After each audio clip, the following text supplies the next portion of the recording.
Greetings, global gardeners. Great to see you here on this Monday. I know we missed last week and just wasn't quite the same, but I will admit I was having a wonderful time last week. I spent the week in Florida at Disney World with my family, so it was fantastic. But like any vacation, particularly one where you are literally walking tens of thousands of steps a day, and waiting in line and riding the rides and just having a wonderful time, it's always nice to be home. And it's nice to be back with you on this Monday where we talk about composting. Composting is one of those things I think should be an integral part of gardening. And it's also one of those things that tends to be scariest for gardeners because the information seems to be complex. But in reality, it's actually quite simple. So that's what I'm going to focus on today, talking about the simplicity of composting, the basics. And of course, we'll get into some of the science and get into some deeper topics in the composting world. So be sure and throw your questions out so we can make sure they're all covered. And we'll get back into the gardening mindset. Quite honestly, this last week, I was in vacation mode and didn't focus too much on the Gardener Scott world. But now we're back to reality. And that's what brings us to this Monday. Thank you, Mobius. It is good to be back. Absolutely. And, it is one of those kind of things that you get used to doing something on a regular basis and then you don't do it and you miss it. I picked up my dogs yesterday after getting back from the airport, and I missed my dogs and I missed my house. And of course, I missed all of you. So let's have a wonderful chat today now that we're back to our normal schedule and we can talk about composting. And so, why should you compost? That's a question we all have to answer, of course. If you're serious about gardening, then you should be serious about the soil in your garden. And I talk about building a good soil all the time. Good soil leads to good plants. It's that simple.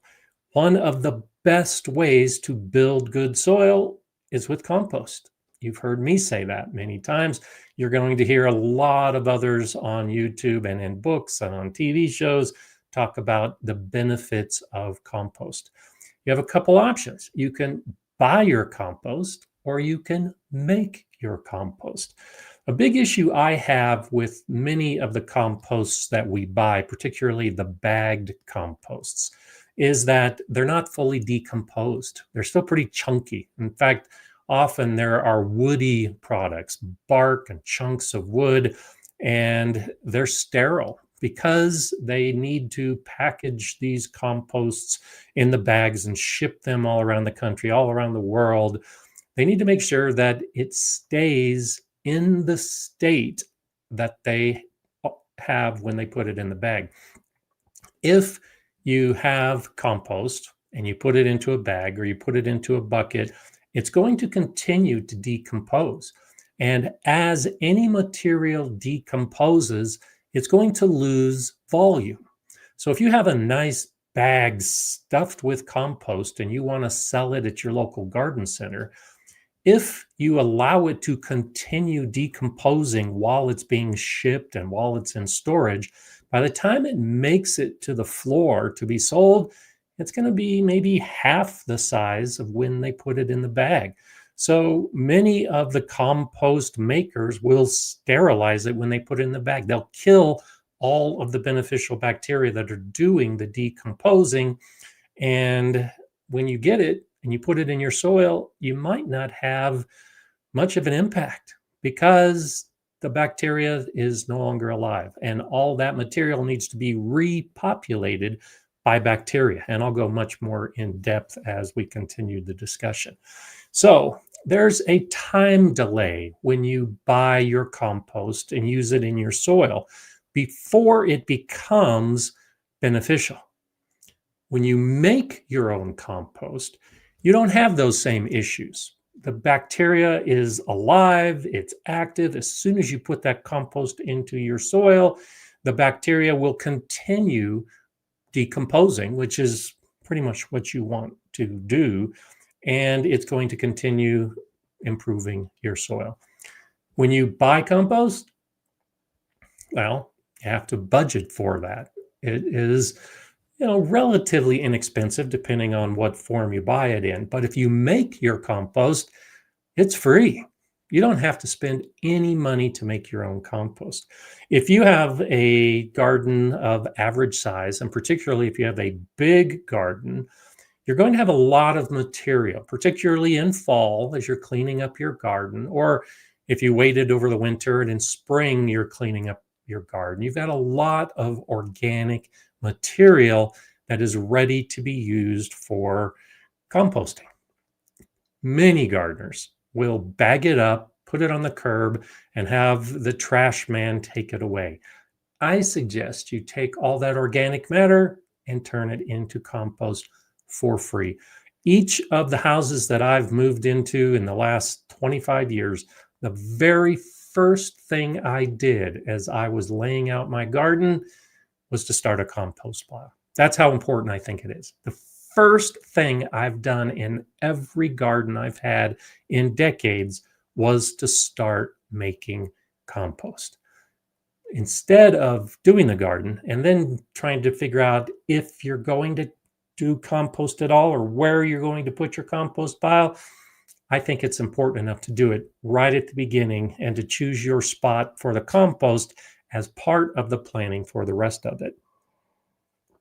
That way, as you're cleaning up your garden, as you're pulling weeds, as you're doing all of the stuff that's generating organic material, all those kitchen scraps you have, they go into your compost pile. And you can be making compost before you even have the first seeds in the ground in the first bed of the garden that you have. It's so much easier. Dennis is saying homemade compost also will have your native microbes, which should be better for your garden. Yep, absolutely. So let's talk about those microbes, because that's really what this is all about. When we're composting, we are taking organic materials. Now, organic simply means anything that at one point was alive. It was growing.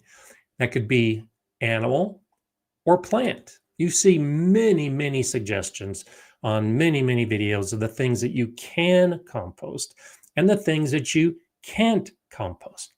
If it's organic, if it at one point had a living component, it can be composted, plant or animal, anything. If you look, and it takes a little bit of searching, but if you look online at Colorado State University and the information they have on composting, you can find a guide on how to compost a cow. Because ranching is very big here in Colorado. And as part of ranching, you're going to have cows that die. Well, Colorado State University will help you out by telling you how you can compost a cow. So when you see the recommendations of what you can't compost, hopefully after we finish this discussion today, you can step back and make your own judgment as to what can be composted and what can't be composted, what you choose and what you don't choose to put in your own compost pile. Now, you probably don't have a cow that you want to compost, so I'm guessing you don't need to worry about that.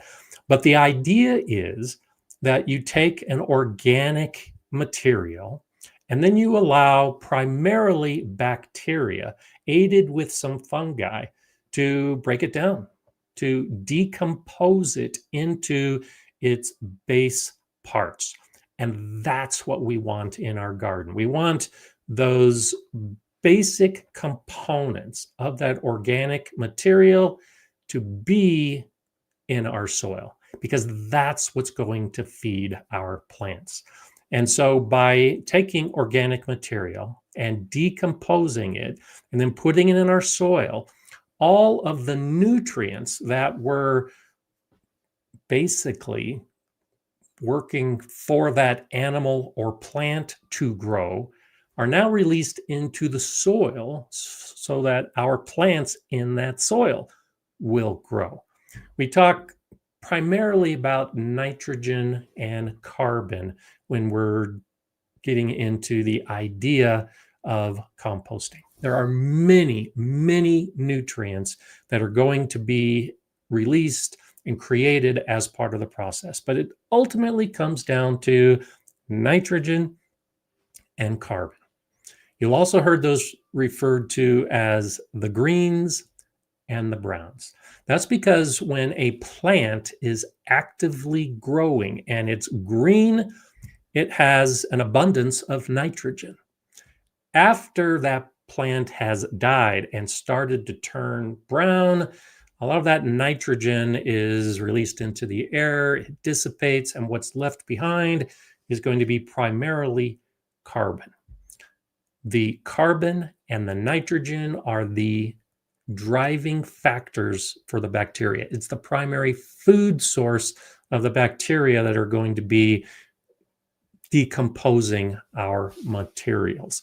And so when you look at the overall 101 basic idea of how composting works, compost piles are just a big pile of food for microbes. If we give them the right food, then those microbes are going to go nuts. They're going to populate into the billions and billions, and they're going to decompose all that organic material. And then when we put them in our soil, as we talked about just a few minutes ago, our native microbes, the microbes that are already all around us in our own gardens, become part of our native soils, whatever it is that we have in our garden beds. So that's the overview. That's basically what composting is. We are just providing food for microbes so that those microbes decompose the food so that we put it into the soil so that the nutrients become available for the plants. I'm going to go much more in depth with that as we continue. Kevin's asking a question. This will be my first season composting in the fall. Good for you. My nitrogen sources will be a few table scraps, coffee grounds, and fish fertilizer. Approximately how much nitrogen to 1 yard of leaves? And so this is where it starts getting a little confusing when you look at the recommendations for how we create our compost. Okay, the basic approach, the easiest approach is that we mix by volume. So when you're wondering how much nitrogen to 1 yard of leaves, so if you have a cubic yard of leaves, then you should be adding a cubic yard of green material. A 1-to-1 ratio is the easiest way to look at it. If you've got a lot of material, then you could do a 1-to-2. So in this case, if you've got a lot of leaves, a cubic yard of leaves is an awful lot of leaves. So you could do 1 part by volume of the greens, of the nitrogen. So I would suggest using between half a cubic yard and a full cubic yard of green material to the 1 cubic yard of brown material, the dried leaves. And it's really easy when we think about it from that perspective. If what you're putting in your compost pile is brown, then you can consider it a carbon source. That isn't always true, but a brown material is a carbon source. If it's a green material, then it's a nitrogen source. Now, Kevin does point that he's going to use the coffee grounds as a nitrogen source. And this is, again, where it becomes a little more confusing. Coffee grounds have a small percentage of nitrogen. And so many people will use coffee grounds as a nitrogen component. So even though it's brown, you treat it as a green. You can see why it's becoming a little confusing as we start looking at some of the specific ingredients. But we still are in that general 1-to-1 or 1-to-2 by volume when we are determining our ratio. And when we when we start composting, it's best to start with a large volume. When we start talking about the bacteria here in just a minute, you'll begin to understand why. We want a large pile. Or if you're using one of those big roller bins, you want a big bin. It's going to make a difference in how quickly that material decomposes and how soon you're going to be ready to have the compost that you're going to amend your garden beds with. And so at a minimum, you should have a pile that is 3 feet high, 3 feet wide, 3 feet deep, 1 meter high, 1 meter wide, 1 meter deep. That's a minimum. If you want a pile that will decompose quickly, once you figure out the right ratios, then a cubic yard is what we're looking for, or a cubic meter, where you have that 3 feet high, 3 feet wide, 3 feet deep. That's the minimum. I like to start more than that with a 4 foot high pile, or 4 foot deep, and a 4 foot wide. So in my video where I show how I make my compost piles using the pallets, and I'm sure Jay is already all over this, that's what I do. Most wooden pallets are about 4 feet wide. And so my composting system uses a 4 foot measurement rather than a 3 foot measurement when creating the pile. The idea is just a big mass. Now, if you were to take a cubic yard of dried leaves, so a pile of dried leaves that's 3 feet high, deep, and wide, and add a cubic yard of the green material and mix it all together, well, there's a lot of airspace between all of that material, particularly the leaves. And so when you mix it a 1-to-1 ratio and put it into a big pile, after about a day, it's going to compress a little bit, and you're going to be left with a pile that's pretty close to 4 feet by 4 feet by 4 feet. So that's a good way to start, is a big pile, one big pile. And the reason I say that, and you'll understand a little bit more as we start talking about the bacteria, if you get that ratio right in the beginning, then you can get your pile started and it starts cooking. The microbes are eating all of that food that you're generating for them, and the pile will lose volume. It's losing volume because that material is being eaten, and the process of those microbes eating it is going to reduce the volume. So a pile that starts as 4 feet high, 4 feet wide, and 4 feet deep, when it comes time for you to use the finished compost, it can lose up to 75% of the volume. And so it's perfectly normal that you have a big pallet bin system like mine that is filled to heaping. And when it comes time to harvest it and use the compost in a garden bed, it might only be 1.5 feet high. I mean, you may think you're doing something wrong, but you're doing everything right. When it decomposes, when it breaks down, it's going to lose a lot of volume. So you need to start with that amount of volume in the beginning to really kickstart the pile. Karen is asking, how much sun should a compost pile have? Also, can you just use fallen leaves? So absolutely, fallen leaves, perfectly fine. I keep bags, I've talked about this before, I keep bags of the fallen leaves throughout the year. And one of the reasons for that is if I need more of the brown volume in my compost pile, I've got the leaves all ready to go. I use them for mulch. I use the leaves a lot of ways in the garden. So yes, you can just use fallen leaves. And so I'm not sure if you're asking for the compost pile, if it's fallen leaves only. Yes, you can do that. I've got a video that's typically called leaf mold. And I've got a couple of videos actually on making leaf mold, and it's nothing but fallen leaves. And so when we talk about making compost, let's go ahead and we'll make a bit of a split here where we talk about the basic compost pile like I've been talking about. with the 1-to-1 ratio of greens to browns, or the 1-to-2 ratio of greens to browns by volume. That is to make a pile that is primarily broken down. It's eaten, it's decomposed by bacteria.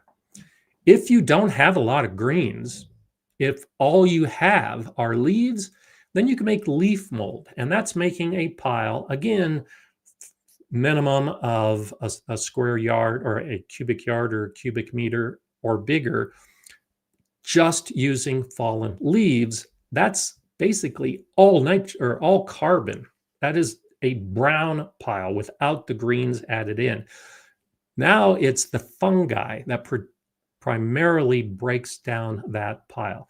When the bacteria are active and decomposing, they can break down a huge volume like that in a matter of just a couple weeks. When you don't have the nitrogen source, when you're dealing with just the carbons, and it's the lignin that is in those woody materials that is being broken down, it takes a long time for lignin to break down. And that's where the fungi come into play. They break down that lignin. It can take a year to 2 years. So a mixed pile with greens and browns, a matter of weeks or a matter of months. The brown pile with just fallen leaves is a matter of a year, maybe 2 years. And as far as the sun, now you are talking about how the pile works. And so a compost pile, particularly a mixed pile, but also the brown pile, the leaf mold pile, it doesn't need any sun at all. It is nice to have sun. So for me, for instance, here in Colorado, I do put my piles in the sun, mainly because I get snow and I like the snow melting and adding moisture to my pile. But snow is not something that everybody has. Rain is something that almost all of us has. You can achieve the same thing with rain. If you get a lot of rain in the area that you want to have your compost pile isn't in full sun, no problem. Have your compost pile in the shade, and the rain will help add water to the pile. That's just an easy way to do it. The sun is not required as part of the decomposition. You don't need sun for either the bacteria or for the fungi to do their job of eating all this organic material that you're giving them.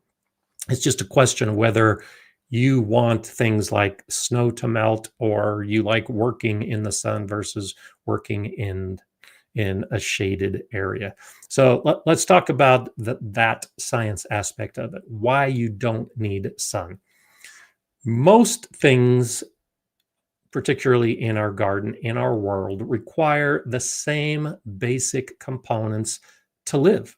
And we're talking about living creatures that are decomposing this organic material. So those living creatures, either the bacteria or the fungi, need to be given what they need to live.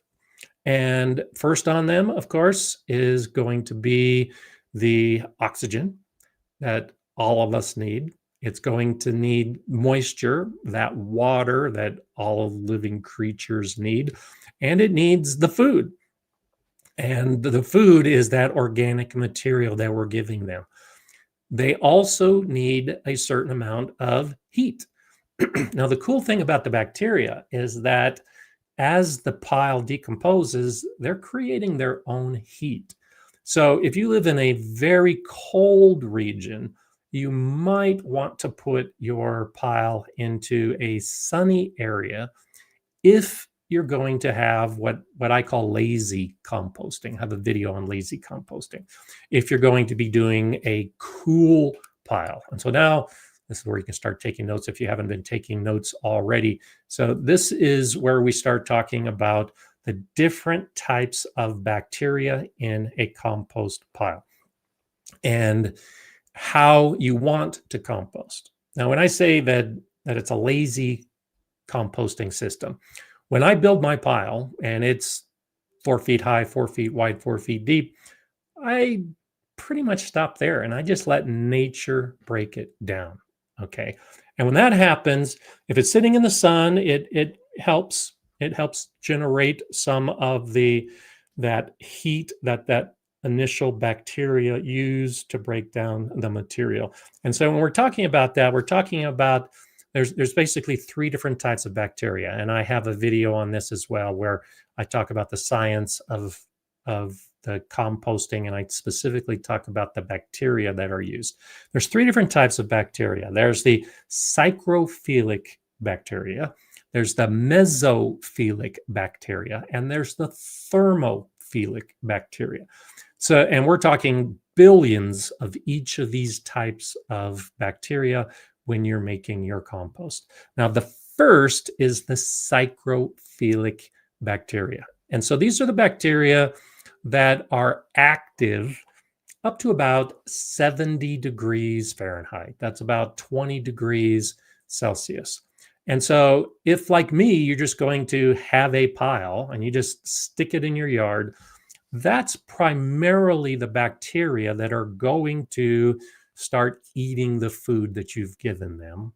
As long as you add some moisture to the pile, as long as that food is present, and as long as there's oxygen in that pile, then those bacteria are going to feed. They're going to break down those materials. And most of us live in an area where we have a temperature in at least 3 months of the year that borders around that 70 degrees Fahrenheit, that 20 Celsius. That's a range that we can just let the pile sit and it'll be broken down in time. And if you do nothing but put the materials in a mix of the greens and the browns in that 1-to-1 ratio, it will break down. It'll take months, but it'll break down. And so generally, because I'm a lazy composter for the most part, I'll do that. I'll create a pile in fall because I've got a lot of the green materials that, like the tomato plants that are frozen in the freeze that hits and you're done with the season. Well, those plants are still green. They're still filled with nitrogen. So you can put them into your compost pile. And then there's leaves that are falling, or there are other plants in the garden that have died and have turned brown. You mix them together, and that's how you start. You just create a big pile in the fall, and then you let it sit. And that psychrophilic bacteria is going to break it down. If it gets too cold, they're going to go dormant. And in my area of Colorado, the pile actually freezes in winter, and I'm okay with that. The snow comes, the snow melts, it keeps the pile moist. It doesn't kill the bacteria. The bacteria are still in there. They're just not very active because it's too cold for them. And then in spring, as things start to warm up again, they wake up and they start decomposing the material. So when I make my compost, it generally is a 9-month long process because I'm not doing much with the pile. I'm just letting it naturally break down using the psychrophilic bacteria. Now, if you want to create a faster product, you want the pile to warm up. And the sun can help a little bit with this, but it really isn't necessary. The psychrophilic bacteria are going to generate heat, and at about that 20 degree Celsius point, that 70 degree Fahrenheit point, a different bacteria now enters the picture. And this is the mesophilic bacteria. And so they like to have a warmer environment. So they're operating in the range of about 20 degrees Celsius to about 40 degrees Celsius. And so it's 70 degrees Fahrenheit to about 100 degrees Fahrenheit. You're not doing anything. You don't need the sun to be shining on them. You don't need to heat the pile to get 100 degrees. The bacteria does it. They generate heat. They're so happy eating that they just are populating and repopulating and repopulating. And it's a population explosion. And they're eating all that material. And it's generating heat as part of that process. The pile, if you maintain it in that range of 70 to 100 or 20 to 40. You can expect to get compost in a matter of a few months. It actually happens faster because those bacteria that like the heat, they're munching down. They are eating, they're happy, they are getting that volume of the pile down to very little because they're just having a party in your compost pile. When the temperature starts getting into that upper range of 40 Celsius, of 100 Fahrenheit, then you have the compost masters kick into play. Those are the thermophilic bacteria, and they love nothing but a hot, and I mean really hot environment. And so they start munching down, and we're talking the temperatures at that point are above, well above 40 degrees centigrade or 100 degrees Fahrenheit. They'll get up to the point where you'll see a pile, a compost pile, when the thermophilic bacteria is so active, so hungry, so into your compost, it'll get up to 160 degrees Fahrenheit. That's more than 70 degrees Celsius. That's hot. That is enough to burn your hand if you put it into your compost pile. And the thermophilic bacteria are just going nuts. If you can get to that point, and that's what you'll often hear referred to as a hot compost, we're talking a couple weeks. If you can generate the bacterial growth to get to that thermophilic range, you can have a big pile. All of those browns and greens that we've been talking about, in just a few weeks, 3 weeks, you can have compost fully decomposed, ready to add to your garden soil. But, and here's where the difference comes in and why I tend to just become a lazy composter. It takes work. Remember, the bacteria needs the food. We've given them a food. They need moisture. They need the oxygen that we're providing. And then, as we just talked about, they need a certain level of heat for the different types of bacteria. So as that big volume of material is broken down and it starts settling, it starts compacting a little bit, a lot of that oxygen is going to be pushed out of the pile. And the bacteria need oxygen. If they don't get it, then they're going to slow down the process. So for you to keep the heat going, you've got to add oxygen to your pile. The most common way we do that is by turning the pile. You actually get in there.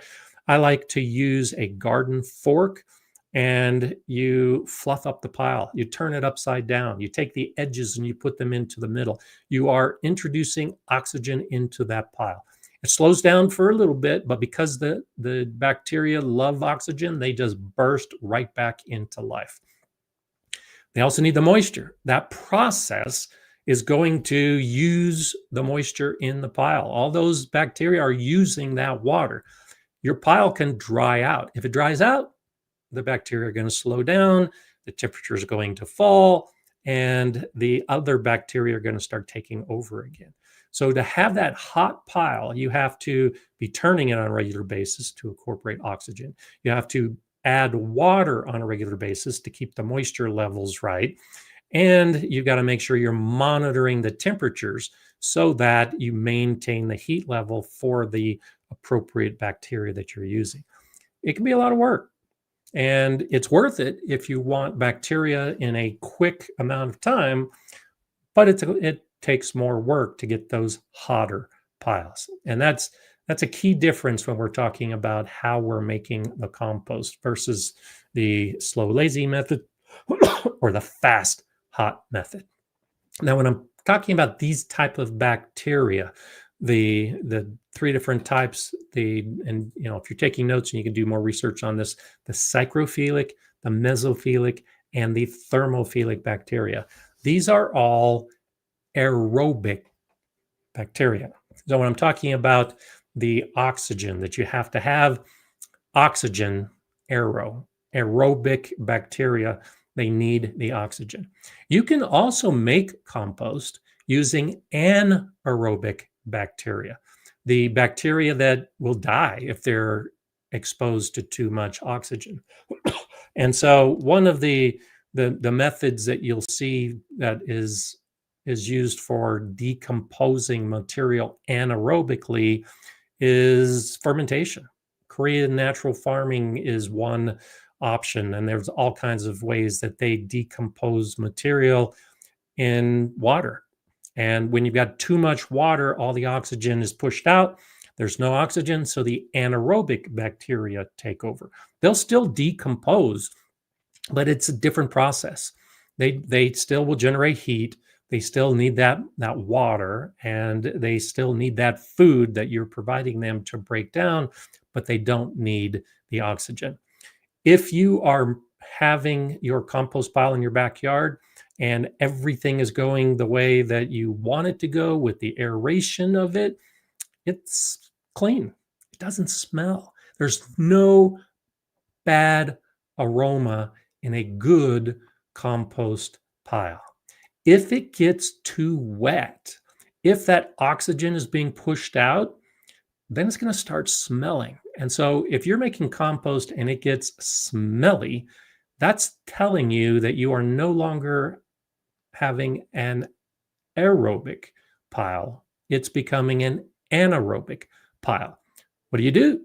You fluff it up, you turn it over, you introduce oxygen, and your compost pile will stop smelling. I've mentioned this in a couple videos where I'm talking about the compost. My compost pile is right next to the fence in between my neighbor's yard and mine. And in one of the videos, my neighbor is right there. And I asked him, have you ever been able to smell my pile? He says, no, because it's an aerobic pile. It doesn't smell. You can stand 2 feet away and it doesn't smell like a bad pile. In fact, when your compost is done, you can actually use the smell of the compost to tell you that it's ready to put in the garden, because it just smells so nice and natural and rich and airy. So when we make our composts, be aware that you can use the aroma, because an anaerobic pile really smells, and an anaerobic fermenting bucket smells even more. So I like to stay away from that. Now, I will, when I've got the video where I talk about making my own liquid fertilizer, I use the anaerobic bacteria to break down the materials when I want to make a liquid fertilizer, and it smells a lot. That is essentially composting, because it's breaking down the material. The key difference is I'm using it as a liquid form after the nutrients have leached out of that organic matter that has been decomposed by the anaerobic bacteria, and it becomes more of an extract that I apply to my soil. But it's an option to take organic material and decompose it to use in your garden. Ecology Today is asking, this is Jay for those of you that don't know, I am about to get 5 large straw bales after Halloween. Cool. I am concerned about possible grazon, so I'm considering composting them longer term and adding water to aid the breakdown. So that's a great idea. And so when we talk about the concerns with straw, and so I've got a video where I talk about the aminopyralids in particular are a type of herbicide that are often used on crops, and the seed heads are harvested, the stalks remain, and the stalks are what becomes straw in our garden. Often wheat straw is used in many of our gardens. And the herbicides could remain in those stalks. There could be residue of herbicides on the straw. And so if you put the straw that could be contaminated with an herbicide into your garden as a mulch, you could be adding that residue right next to your plants and ultimately kill your plants. There's a couple ways to rid yourself of that concern and to lessen the likelihood that you'll have that herbicide residue on straw.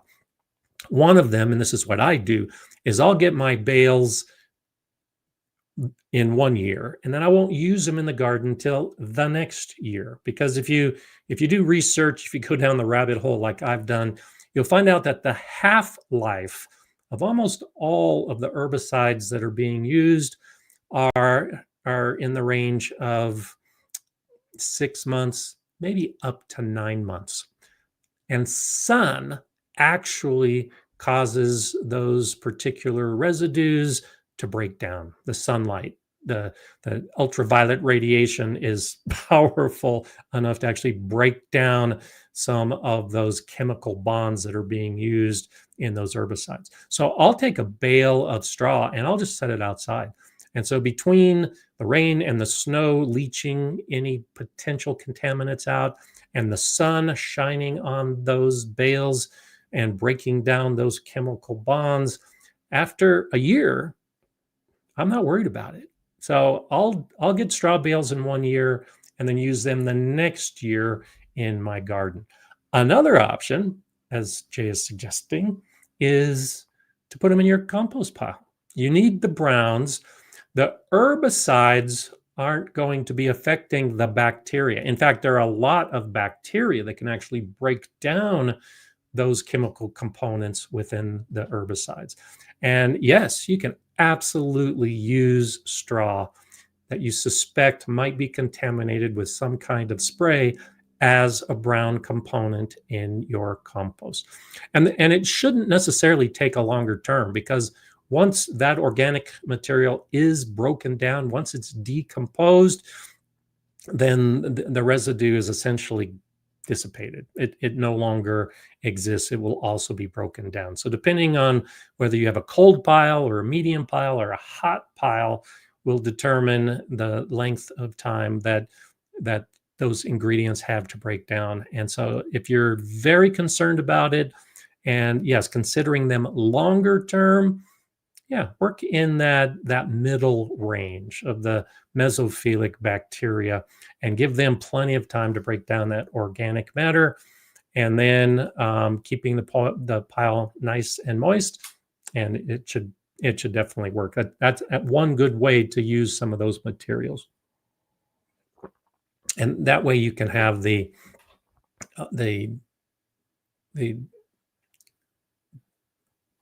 bad components in your garden turned into good components in your garden. And it's those chemicals that really are the bad components when I talk about it from that perspective. Serena's asking, how much straw should I cover my bed with after planting garlic? So I talk about this in some of my garlic videos, and I typically will do 3 to 4 inches of straw going into the winter. And then that usually is enough to make it through my winter. It will settle down over time, and then I'll typically add another inch or 2 in springtime, just to make sure the soil is completely covered, because in my windy Colorado winters, the straw often blows around and uncovers some bare patches. So SJK is saying, we rescued an emaciated horse who didn't make it. The kind neighbor farmer who had come to help lift him offered to bury the corpse in his manure pile. I felt that was the best ending. Interesting. Yeah, exactly. That's what I was talking about earlier with the cow composting. The idea of a fitting end for that, I like that. That's actually a nice way to take care of the horse. And the manure pile has a huge nitrogen component, in addition to a carbon blend from the straw that is usually part of the bedding when you clean out your stalls. And it's an ideal environment for making compost. And that is something, I haven't seen it.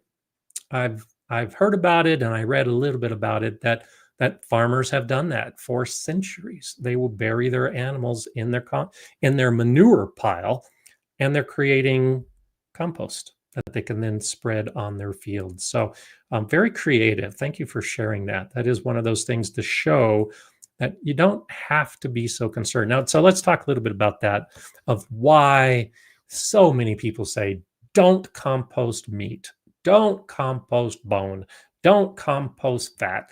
And here's Gardener Scott telling you to compost a cow or a horse. The key reason that you see people say don't do that is because they see other people say don't do that. And if you do a search online, all the lists say don't do that. Very few composters take the time to understand the actual decomposition process. Very few actually take the time to think about what composting is. It's just decomposing, breaking down organic material. Meat, bone, and fat are all organic material. So it's the animals. That's the reason. Not the animals that you're composting, the animals that can be getting into your compost pile.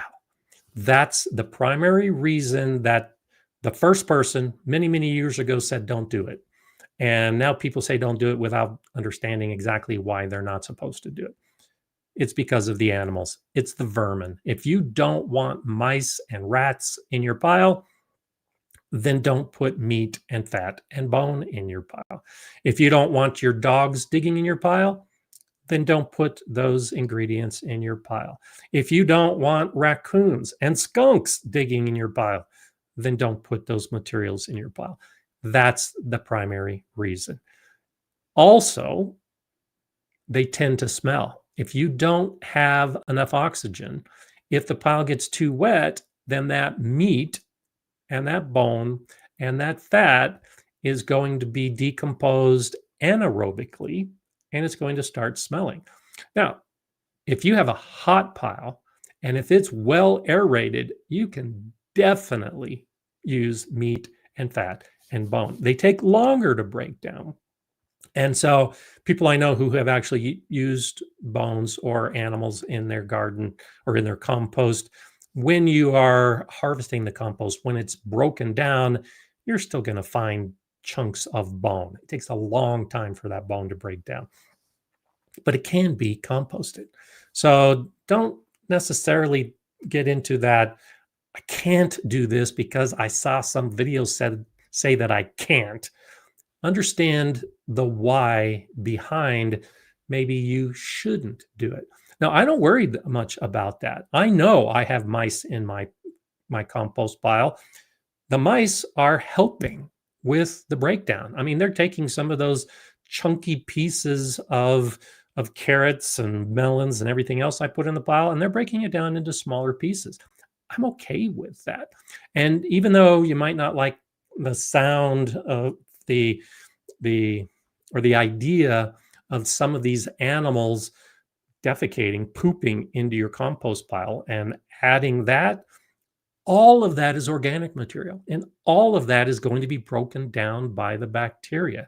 So the animals that are eating the ingredients in our compost pile are just helping us out. The best way to get fast compost is to use small particles, to take all your leaves and all your branches and all of the kitchen waste that you have and run it through a blender, run it through some type of machine that's going to grind it into smaller pieces. And that's going to increase the surface area. It's going to give a lot of space for the bacteria to break down. If you use a shredder, if you shred up your leaves, then you're going to have faster compost. Well, the animals are just doing the same thing.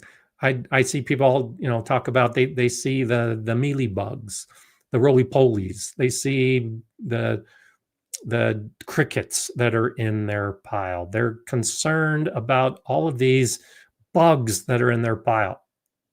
They're just helping out the process. They're taking big pieces and turning them into smaller pieces, and the bacteria are eating the smaller pieces.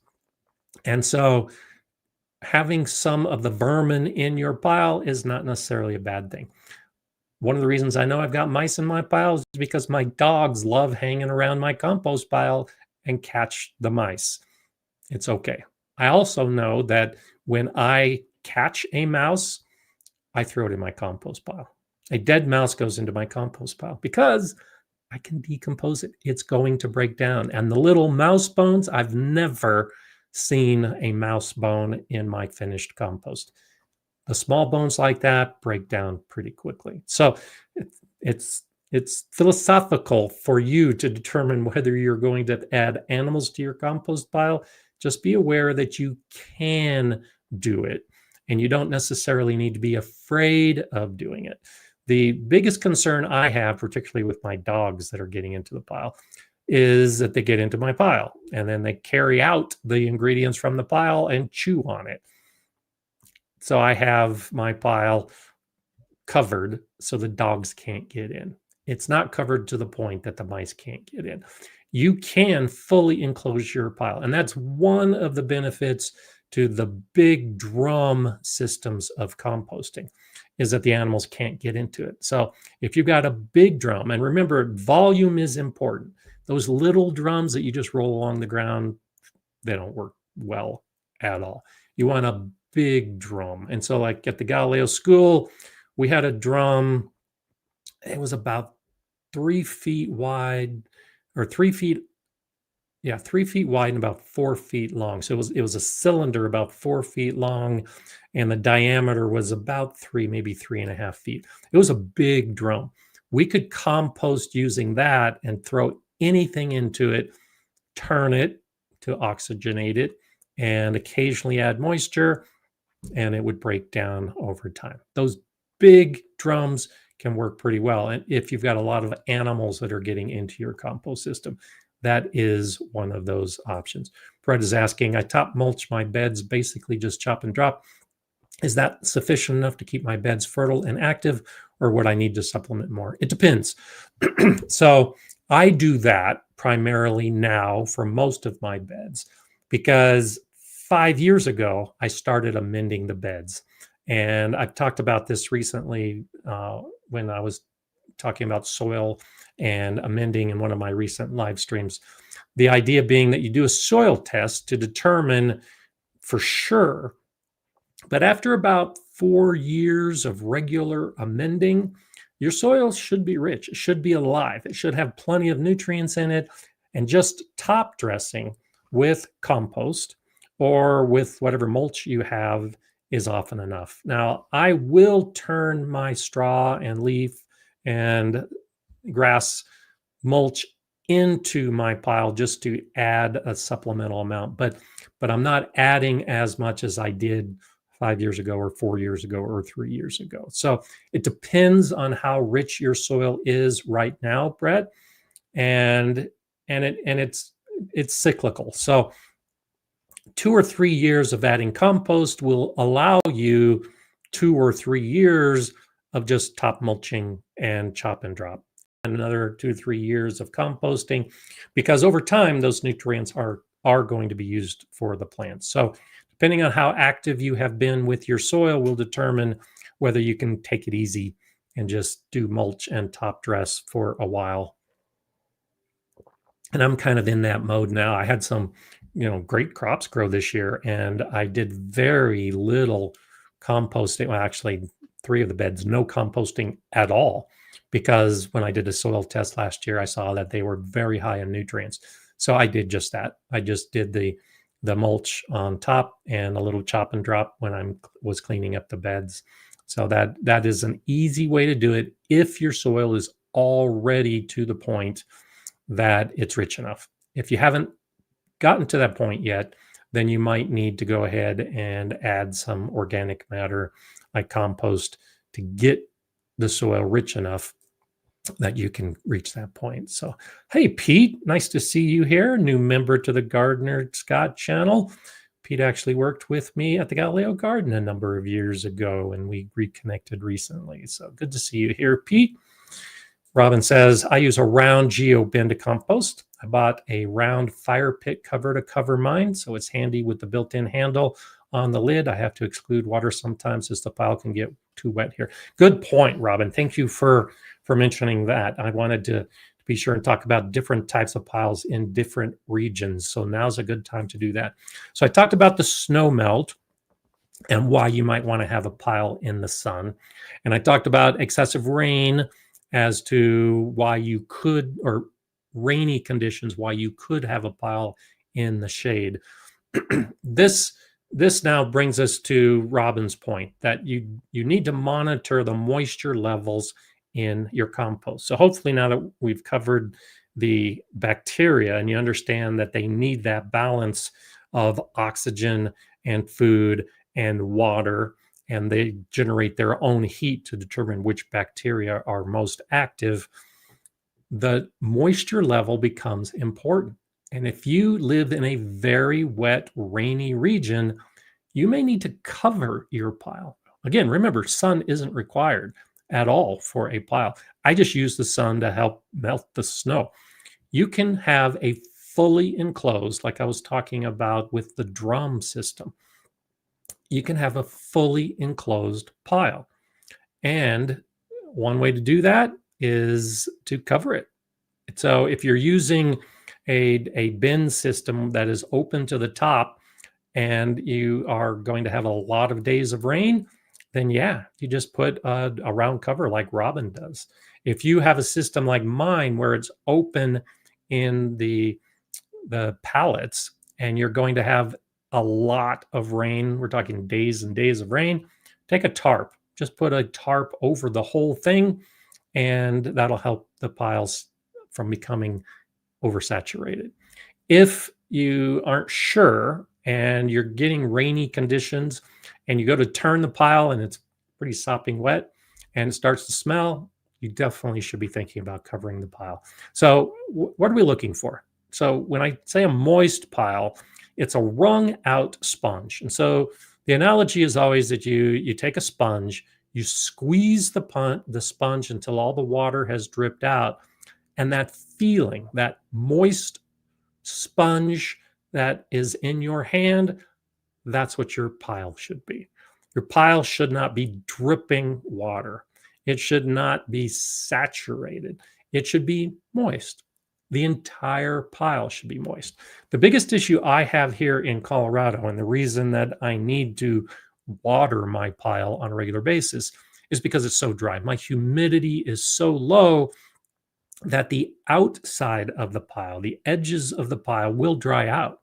The inside will stay moist, but the outside dries out. So I need to actually water during the summer, and I water about every other day to keep the outer edges moist because the sun is just so hot, the wind is so high, and the humidity is so low that if I don't add water on a regular basis to my compost pile, it's going to dry out. And when it dries out, it kills the bacteria, or the bacteria goes dormant and there's no decomposition happening. So the opposite holds true. Too much water, it pushes out all the oxygen, the bacteria go dormant or die, and you're not going to have the decomposition until the anaerobic bacteria move in. So being aware of that and monitoring your pile on a regular basis is important to determine whether you need to cover it or uncover it. In winter, even in snowy regions, you can compost. And it's often easier to compost by covering the pile, helping to hold in some of that heat that's being generated so it doesn't dissipate into the cold air.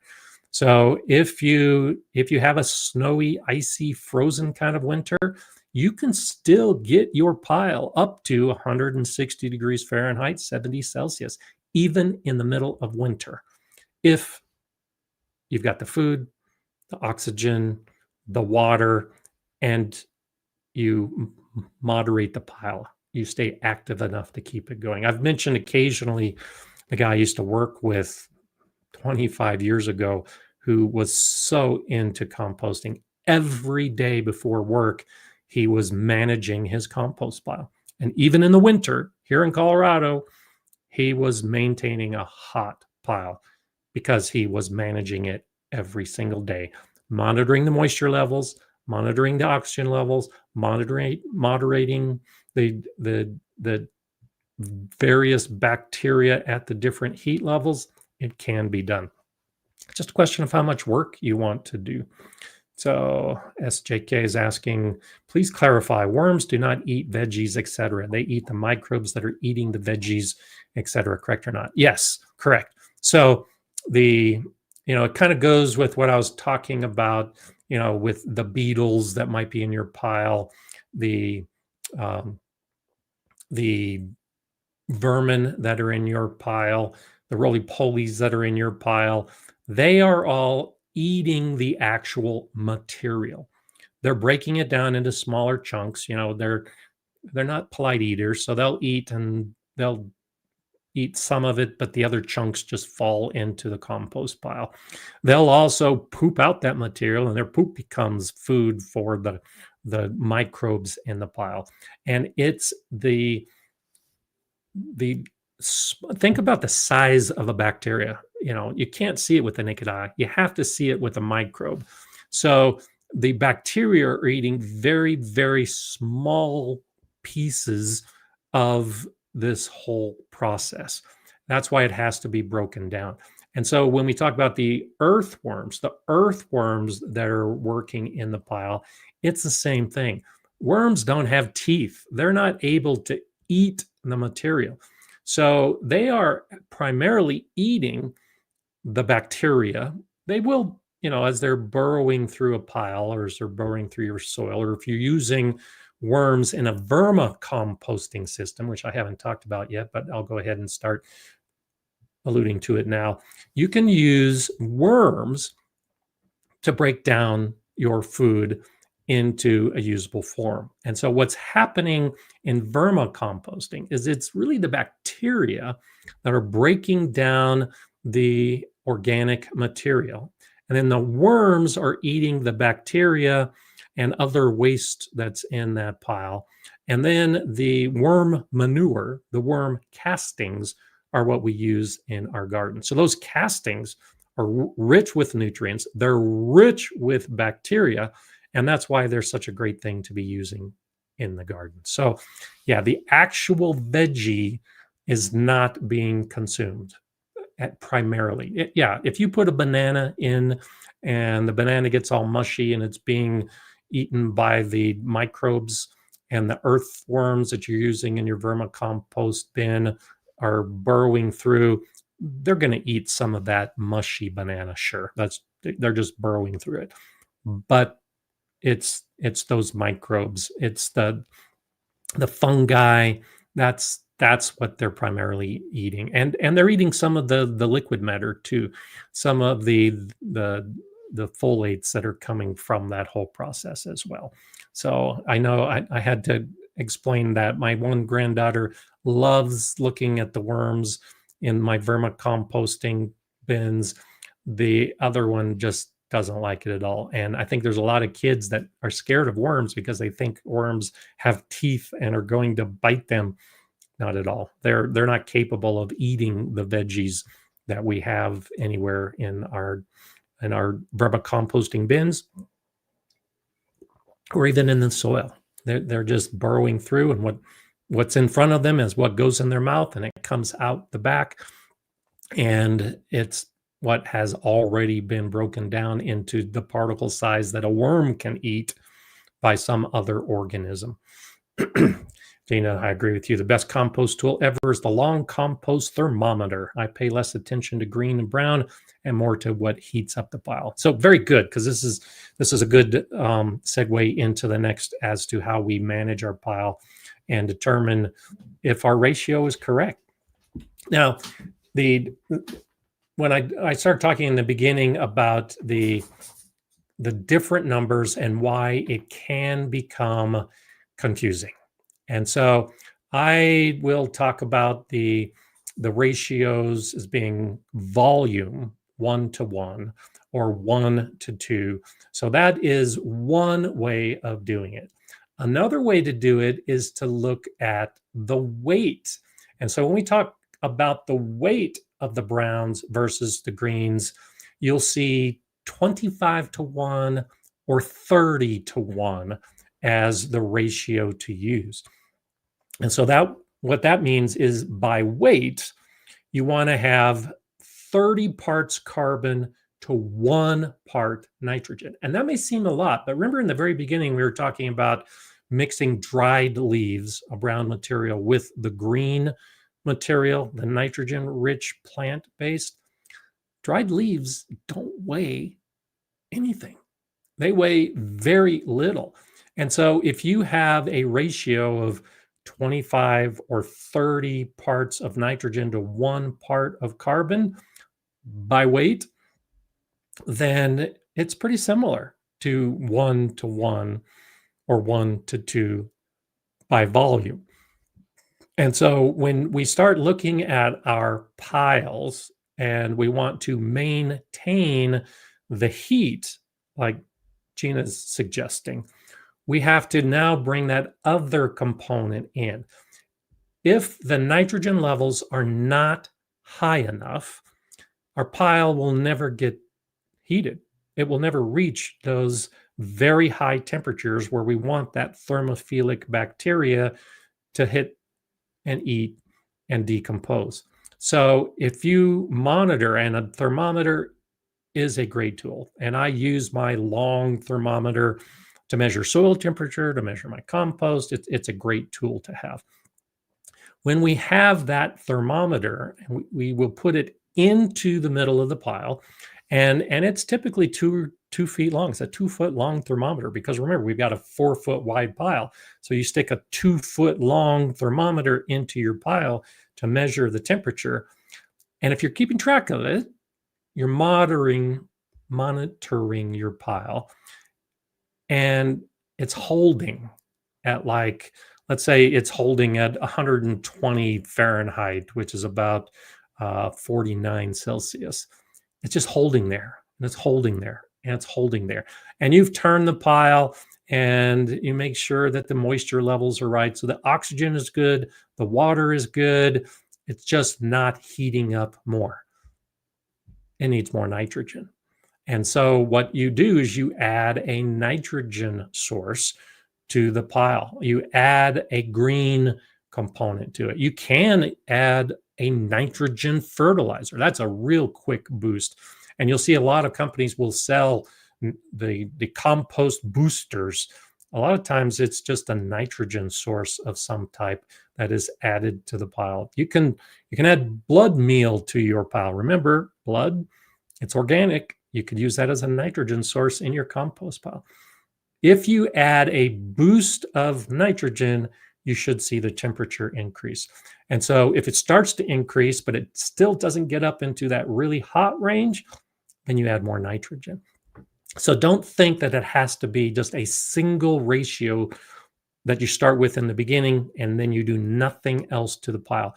You may need to monitor it. And the opposite holds true. If you just can't get rid of that anaerobic environment, if it smells bad, if it gets too hot, because you can really get a hot pile, you can cool everything down. You can moderate it by adding more browns. So if the pile is just running too hot, slow it down a little bit and throw in some of those browns, some of those carbon materials.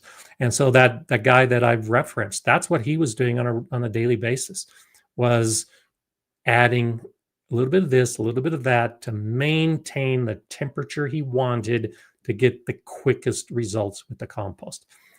That's when you add material to a pile to try to get that temperature that you're after. For the most part, unless you're actively moderating your pile and adding a little bit of this or adding a little bit of that, you really shouldn't add more to your pile. Every time you add new organic matter to your pile, you slow down the whole process and you cool down the whole process. So, and I do this, so don't get me wrong. It's a perfectly viable method of composting, and I do it. If you don't have enough material to have that 4 feet by 4 feet by 4 feet compost pile, start with what you have. And as you get more, add more to it. And so my pile that I've been building all summer started with some of the weeds that I pulled early in the season. And then As I got kitchen waste, I added kitchen waste. And as some of my tomatoes had blossom end rot, I threw in the tomatoes with blossom end rot. And over the last couple of weeks, as some of the tomatoes got frozen, I threw in the frozen tomatoes. So I am practicing lazy composting. I'm not actively managing the pile by turning and trying to maintain the ratios. I'm just adding material to my pile. And when it's big enough, and mine is actually at that point now, I'll turn it, I'll start monitoring the moisture levels, and I'll see how quickly the pile heats up. If it doesn't heat up fast enough, I'll add more greens. I'll add more nitrogen. If it's heating up fine, then I know everything is good. If it heats up very quickly, I don't want to burn out those thermophilic bacteria. I'll add some more of the carbon materials because remember, that's food. The bacteria will need both the greens and the browns. So it's okay to add to your pile on a regular basis. Just be aware that if you're trying to get that hot pile, get the volume, and then only tweak it a little bit if you need to. There's a wide range. When we're talking a pile that's between 100 degrees Fahrenheit and 100 or 160 degrees Fahrenheit, when we're talking that, it's in that 40 to 70 range, roughly Celsius, the bacteria is active throughout that range. You really don't need to focus on a particular temperature most of the time. A hot pile is a hot pile. Why would you want to maintain a pile at the upper end? Well, that's when you have the concerns. If you've put something into your pile, weed seeds, for instance, you need those extremely high temperatures to kill the weed seeds. If you're concerned about a pathogen or maybe a particular spore that you put some material in and maybe it was diseased and you didn't realize it at first, and you need to kill those spores, it needs to get that hot. You need to have that high temperature for a sustained period of time to kill some of the pathogens and some of the potential disease spores that might be in a compost pile. Unless you have those concerns, you really don't need to get it that hot for a sustained period of time. Anywhere in that range is good enough. And so that's kind of the approach I take, is for the most part, I just let it go. And so Serena's asking a good question. What do you do to the soil if a plant gets a disease? And so if I know I have diseased plants, the thing about it, and I talked about this recently, last time I think I may have been talking a little bit about it as well.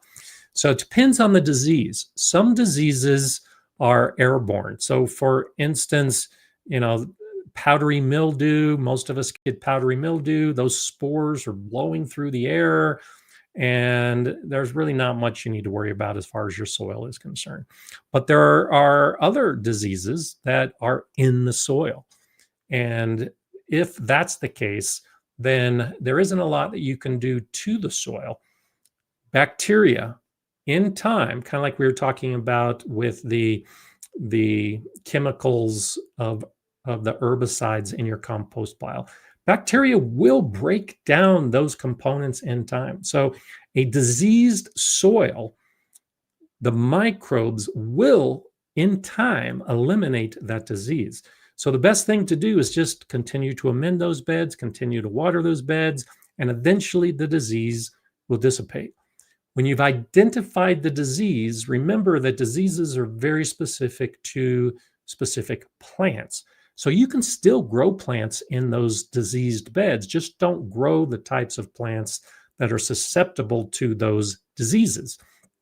And in time, you can then plant a plant again. So if you have a tomato disease that is soil-borne, grow grasses, grow garlic, grow other types of plants in that bed for 4 or 5 years. That's generally safe. And keep the beds nice and healthy, keep the soil nice and healthy. And then in 5 years or so, put some tomato plants in and see if they get diseased. If they're not diseased, then the disease is gone and you can get back to your normal cycle of how you're growing your plants. So the soil is key, and feeding the soil is key, and compost, because that's what we're talking about today, is key to help keep that soil nice and happy and nice and healthy. Nikki's asking, is it too late to direct sow container spinach and romaine with less daylight now and nighttime temps around 30 degrees here in New York 5B? Probably not. You're probably still going to have warm days. They're going to be slow. They can handle temperatures. 30 degrees is just below freezing. They can handle temperatures just below freezing. They're not going to grow quickly, but I might give it a try. The key is the varieties that you're choosing. So spinach typically, and most romaines typically, are like 60-day varieties. And so we're talking about October. If you're in an area of New York, maybe on the island close to the ocean, and it's going to be January or February before you see the deep freeze and snow, then yeah, you've got a couple months to start growing it. But it's going to be slow, and you're not going to get the full size plants. If you've got the seeds, you've got the space, and you've got the time, experiment with it. Sure, go for it. And you can harvest romaine and spinach before it gets to full size. And, in a month, it might be too cold for you to continue growing them. So you just harvest the little plants. Germination is going to take longer than you might be used to if you start in spring, but the soil should still be warm enough for most of us, even in New York. And the daytime temperatures are warm enough that you'll probably have germination in just a few days. So I wouldn't say it's too late.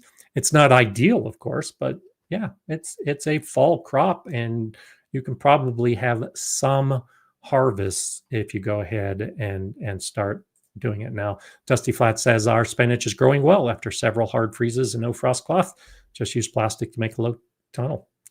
Yeah, and that's another option as well for keeping the temperature of the soil a little bit warmer and the nights a little bit warmer. Definitely, yeah, I've said it many times before. I love my hoops, and covering the hoops with plastic gives you the opportunity to grow into this time of year where you might not be able to grow otherwise. So definitely think about it. Yeah, and Dusty Flat says the hardest thing about a compost pile is turning it. That is the hardest thing. That's why, even though it's not hard, it is an activity that I'm not always anxious to do.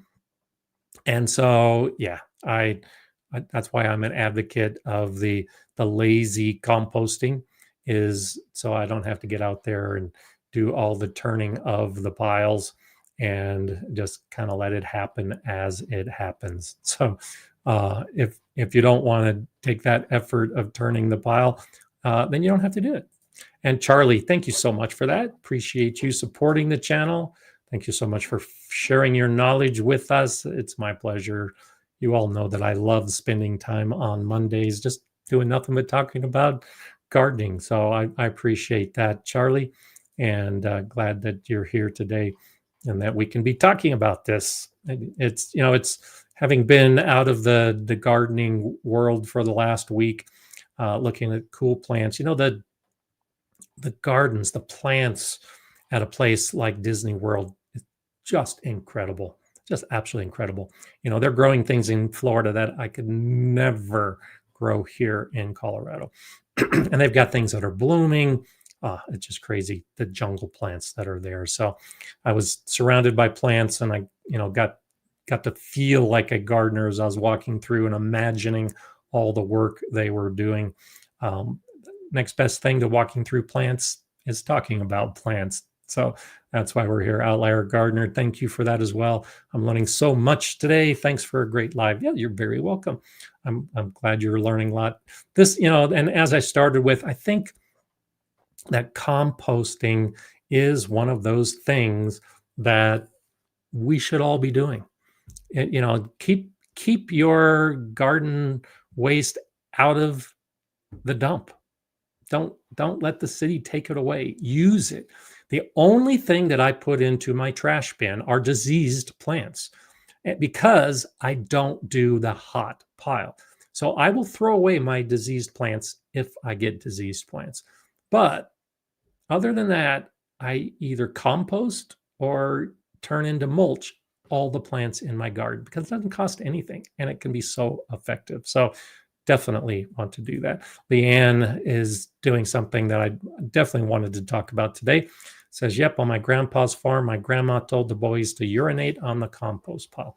And so when I was talking about the little tweaking and adding some nitrogen or adding some carbon to try to keep the temperature level up, urine is a nitrogen source.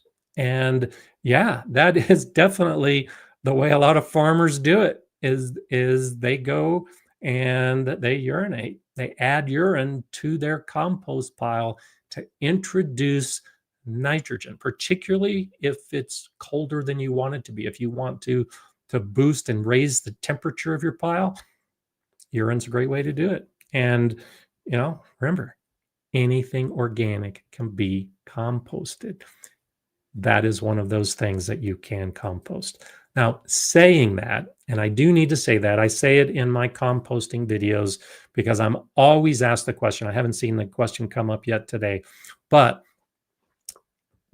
don't, and I don't normally say this, but don't add your dog or your cat feces to a compost pile unless you are actively maintaining the pile and maintaining that 160 Fahrenheit, 70 degrees Celsius. And even then, I would caution against it. And it's only because of the potential pathogens. It's because of the things that are in our dog and cat droppings that could harm us or could harm some of us that might have weakened immune systems. There are pathogens in our own animals' droppings that could be harmful. And unless you have a hot compost pile, those pathogens aren't going to be killed. So it's best just to stay away from them. It's perfectly fine to do the rabbits, the alpaca, the horse, the cow manure in your compost pile because they don't have those same harmful pathogens. There is a potential for E. coli when you use the manures of some of those animals. E. coli in a compost pile over time is going to be killed. So that's not a concern. And there are other bacteria that are eating the E. coli bacteria. So that's not as big a concern to use other animals' bacteria or other animals' manure as food for the bacteria. It's just your own house pets that could be a potential problem. And so it's best to just stay away from it, just to be on the safe side. Backyard Gardener Jay says, before I started composting, I used to buy expensive organic topsoil. I don't purchase any at all now. Composting is a necessity, and it doesn't take much room to do so. Start today. Yes, absolutely. And there you have it. That's what I've been saying, and I completely agree with. Start today if you're not composting, and it doesn't need to be a lot. I did I think one of my early videos, I talked about it. I mean, like 10 years ago kind of videos. And I also, when I was doing a blog all that time ago, I talked about one of my gardener friends had a beautiful, beautiful garden to the point that her garden was actually showcased in a number of local magazines. Her garden was just amazing.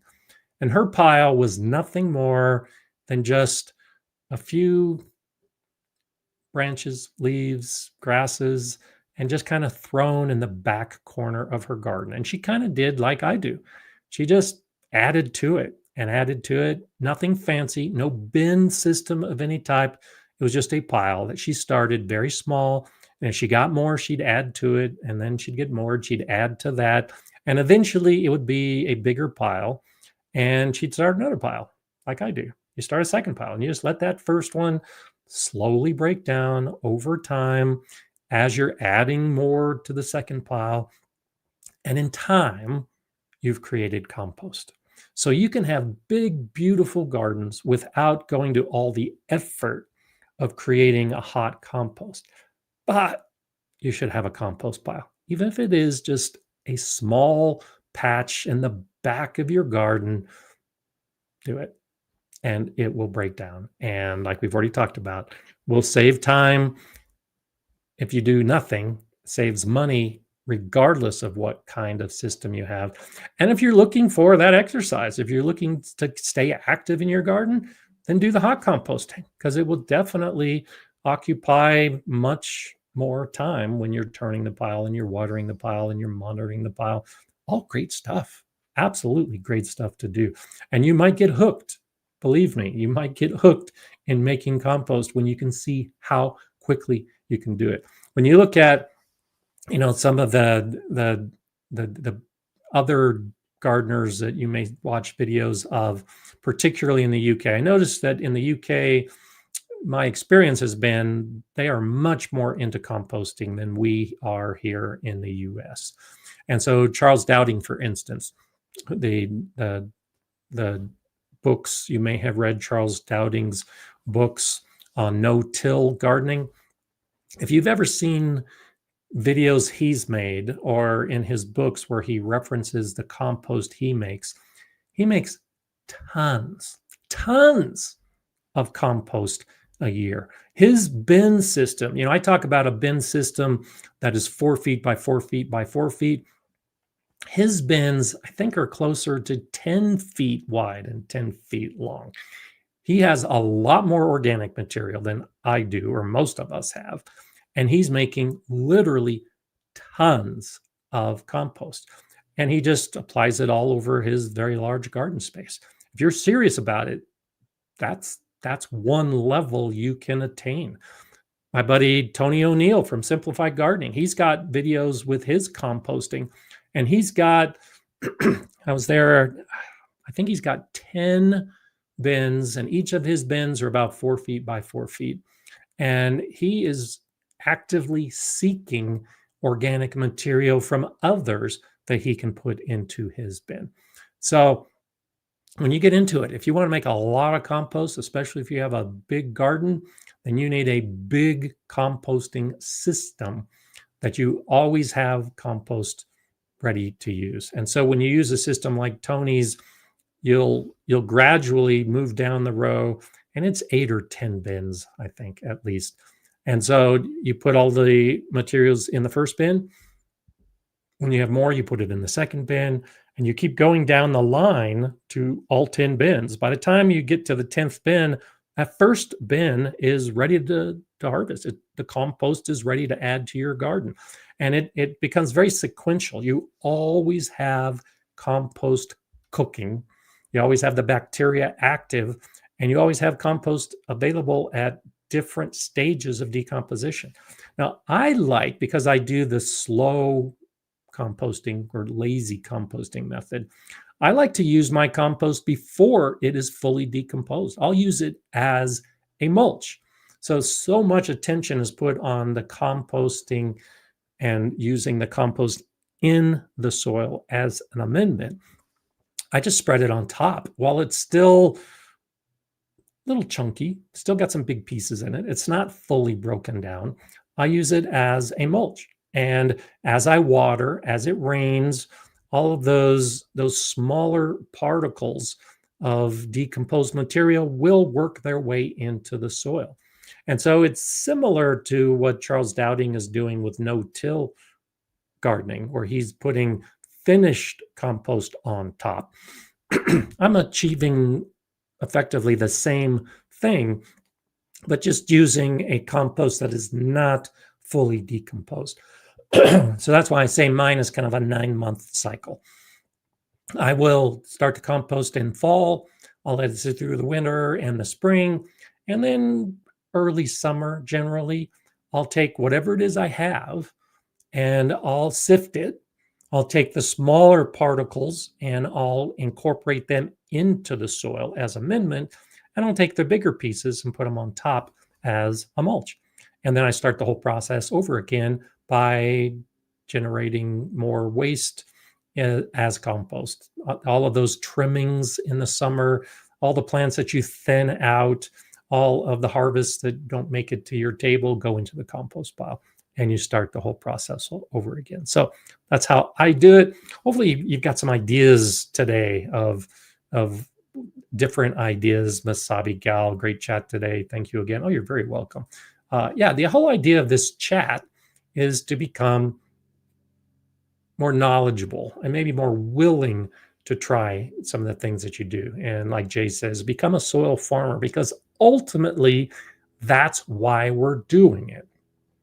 We're doing it so we don't waste the things growing in our garden and just throwing away. But ultimately, that's exactly right. We're trying to get our soil to the point that we don't have to worry about fertilizers.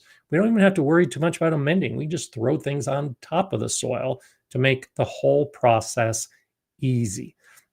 And that's why the basics of composting can be so important. Once you understand the basics, then you can start delving into the science behind the bacteria. And didn't even really talk much other than about making leaf mold, about the fungi. So when a pile that has the thermophilic bacteria breaking everything down and it reaches those super high temperatures, once the food is gone for that bacteria, they die off and the pile starts cooling. When the pile starts cooling again, you can expect that there are still some chunky materials there, particularly if you're using sticks and leaves.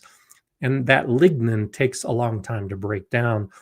The fungi will now become active in the finishing phase of your pile. So if you go to harvest your pile and you see all those little white threads running through it, that's the mycelial network from that fungi.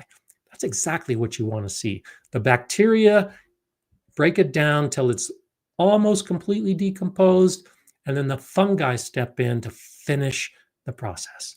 And when you've achieved that, it's perfect compost ready for your garden. You can use it before it's perfect, but that's kind of the full cycle when everything is working together. So get out there and compost. If you haven't got a pile yet, start a pile. And if you have a pile, think about adding a second pile. And if you're doing a cold composting method like me, maybe consider doing a hot compost and seeing which you like best. There's just so much about composting that's so cool when you actually get into it that I have a lot of fun with it. So amazing how we can talk for so long, ask questions, answer questions, and suddenly we're at the end, which is where we're at now. I'm back. I'm ready for more. We're going to be doing this week after week, continuing throughout the rest of the year. So I look forward to seeing you here next week as we do it all over again. Same time, same channel. And I hope to see all of you again next Monday. Get out there, even if it's cold, try to do something in your garden, maybe by adding a compost pile. And of course, at every step, enjoy it. I'll see you next week.